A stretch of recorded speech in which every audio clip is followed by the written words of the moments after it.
Hello friends, நான் ஊருக்கு கிளம்பணும்னு சொல்லியிருந்தேன் இல்லையா? அன்றைக்கி மார்னிங் எடுத்த வீடியோ தான்.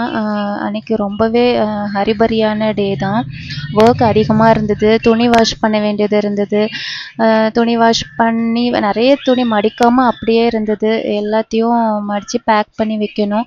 அது மட்டும் இல்லாமல் சமையல் வேறு பண்ணணும். அது பாப்பா எந்திக்கிறதுக்கு முன்னாடி முடிச்சிடலாம் அப்படின்னு சொல்லிட்டு பிளான் பண்ணியிருந்தேன். ஆனால் நம்ம தான் பிளான் பண்ணால் ஒன்றுமே நடக்காது. கரெக்டாக பாப்பா எந்திரிச்சிட்டா.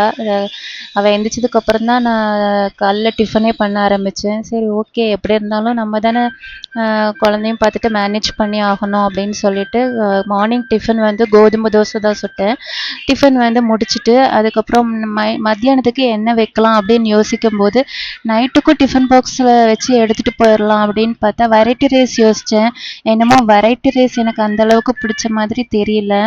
சரி, ஓகே, அப்போ வெஜ் பிரியாணி வச்சிடலாம் அப்படின்னு சொல்லிட்டு பிளான் பண்ணியிருந்தேன். அன்றைக்கி வெஜ் பிரியாணி தான் வச்சுருந்தேன். நைட்டுக்கும் அது வந்து டிஃபன் பாக்ஸில் வச்சு எடுத்துகிட்டு போயிடலாம்.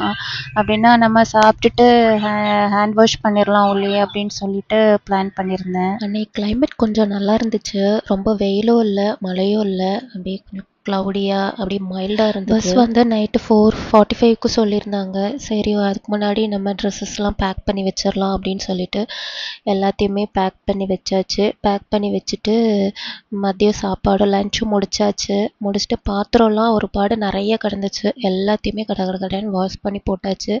இந்த பாத்திரம் கழுவுறது தான் பெரிய பாடாக இருந்தது. வாஷ் பண்ணி முடிச்சதுக்கப்புறம் சரி, ஓகே, 7:45க்கு தானே பஸ்ஸு, நம்ம மெதுவாக கிளம்பிக்கலாம் அப்படின்னு சொல்லிட்டு அசால்ட்டாக இருந்தோம்.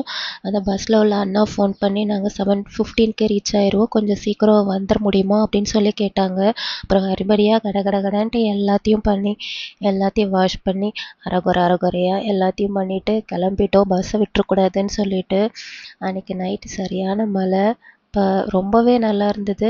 சென்னையிலேருந்து கிளம்பும்போது மழை இல்லை, கொஞ்சம் தூரம் போகும்போது பயங்கர மழையாயிடுச்சு. இருந்தாலும் அன்றைக்கி நைட்டுக்கு பார்க்க ரொம்பவே நல்லா இருந்துச்சு. இந்த வீடியோ உங்களுக்கு பிடிச்சிருந்துச்சுன்னா சப்ஸ்கிரைப் பண்ணுங்கள், லைக் பண்ணுங்கள், ஷேர் பண்ணுங்கள், கமெண்ட் பண்ணுங்கள். தேங்க்ஸ் ஃபார் வாட்சிங்.